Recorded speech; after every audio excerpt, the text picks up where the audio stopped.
കൊട്ടാരത്തിൽ മാതാപിതാക്കളുടെ പരിലാളനകളും പരിചാരക വൃത്താന്തങ്ങളുടെ വാത്സല്യവും നുകർന്നുകൊണ്ടാണ് താരകാസുരൻ വളർന്നു വന്നത്. ബാല്യകാലത്ത് തന്നെ അവൻ സർവശസ്ത്ര വിദ്യകളും സ്വായത്തമാക്കി കഴിഞ്ഞിരുന്നു. മകന്റെ ബാഹുബലത്തിൽ വജ്രാംഗനും പത്നിക്കും അത്യധികമായ അഭിമാനമുണ്ടായിരുന്നു. താരകാസുരൻ അഥവാ താരകൻ കൗമാരാവസ്ഥ പ്രാപിച്ചപ്പോൾ വജ്രാംഗൻ അവനോട് പറഞ്ഞു, മകനെ, നീ അസാധാരണനാണ്. ഒരു രാക്ഷസ രാജാവിന്റെ പുത്രനായി പിറന്ന് പിതാവിന് ശേഷം രാജഭാരം ഏറ്റെടുത്ത് കഴിയുക മാത്രമല്ല നിന്റെ നിയോഗം. മകനെ, 1000 വർഷങ്ങൾ ബ്രഹ്മദേവനെ തപസ് ചെയ്തതിലൂടെയാണ് നിന്നെ ഞങ്ങൾക്ക് ലഭിച്ചത്. പിതാവേ, പറയുക, എൻ്റെ അസാധാരണത്വങ്ങൾ എന്തെല്ലാമാണ്? അങ്ങയുടെ വാക്കുകളിൽ നിന്നും എനിക്കൊന്നും വ്യക്തമായി. എൻ്റെ കടമ കേവലം ഒരു രാക്ഷസ ചക്രവർത്തിയായി കഴിയുക മാത്രമല്ലെന്ന് കൽപ്പിച്ചാലും പിതാവേ, എന്നിൽ നിന്നും അങ്ങ് എന്താണ് പ്രതീക്ഷിക്കുന്നത്? താരകൻ ആകാംക്ഷാകുലനായി. മകന്റെ വാക്കുകളിൽ വജ്രാംഗൻ അഭിമാനം പൂണ്ടു. അദ്ദേഹം തന്റെ പുത്രനെ തഴുകിക്കൊണ്ട് അറിയിച്ചു, ഉണ്ണി, ഞാൻ പറയുന്നത് നിന്റെ ജന്മത്തെ സംബന്ധിച്ച കഥയാണ്. മകനെ, നീ ഒരർത്ഥത്തിൽ ദേവാധിപതിയായ ഇന്ദ്രനോട് എനിക്കുള്ള പ്രതികാര ബുദ്ധിയുടെ സന്തതിയാണ്.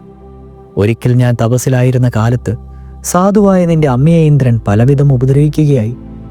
മകനെ, ദേവാധിപതിനോട് പ്രതികാരം ചെയ്യുവാനുള്ള ശക്തി എനിക്കില്ല എന്നറിഞ്ഞ ഞാൻ 1000 വർഷങ്ങൾ തപസ് ചെയ്ത് ബ്രഹ്മദേവനെ പ്രസന്നനാക്കി നിന്നെ നേടിയെടുത്തു.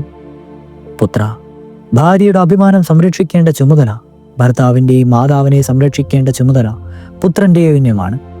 നിന്റെ അമ്മയ്ക്ക് ഇന്ദ്രനിൽ നിന്നും നേരിടേണ്ടി വന്ന തിക്താനുഭവങ്ങൾക്ക് നീ പ്രതികാരം ചെയ്യണം.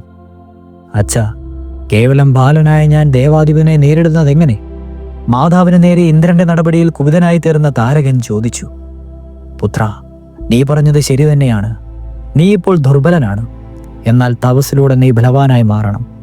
മകനെ, ബ്രഹ്മ തപസ്സിനായി പുറപ്പെടുക. വജ്രാംഗൻ ഇപ്രകാരം കൽപ്പിച്ചു. താരകാസുരൻ മാതാപിതാക്കളുടെ ചരണങ്ങൾ വന്ദിച്ച് തപസ്സിനായി യാത്രയായി. താരകൻ പഞ്ചാഗ്നി മധ്യത്തിൽ ദീർഘകാലം തപസ്സനുഷ്ഠിച്ചു. ദൃഢനിശ്ചയത്തോടെ താരകാസുരന്റെ തപസ് കണ്ട പ്രപഞ്ചം ഭയവിഹുലനായി തീർന്നു.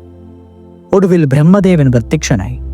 താരകൻ ബ്രഹ്മദേവനെ വന്ദിച്ചഭ്യർത്ഥിച്ചു, ദേവ, ഞാൻ അവിടുത്തെ വരദാനമാണ്. ബ്രഹ്മദേവന്റെ വരത്താൽ ഉൽപ്പിച്ച താരകൻ ഇന്ന് ബ്രഹ്മദേവന്റെ അനുഗ്രഹത്തിനായി തപസ്സനുഷ്ഠിക്കുന്നു. ബ്രഹ്മദേവ, എനിക്ക് അമരത്വം നൽകിയാലും. താരക, നിന്റെ ആവശ്യം ആർക്കും നൽകുവാനാവില്ലെന്നറിഞ്ഞാലും അമരത്വം എന്ന വരം ത്രിമൂർത്തികൾക്ക് കൂടിയില്ല. പിന്നെങ്ങനെയാണ് നിനക്ക് ലഭിക്കുക? മകനെ, മറ്റെന്താണ് ഞാൻ നിനക്ക് തരേണ്ടത്? ബ്രഹ്മദേവൻ തന്റെ നിസ്സഹായത വ്യക്തമാക്കി.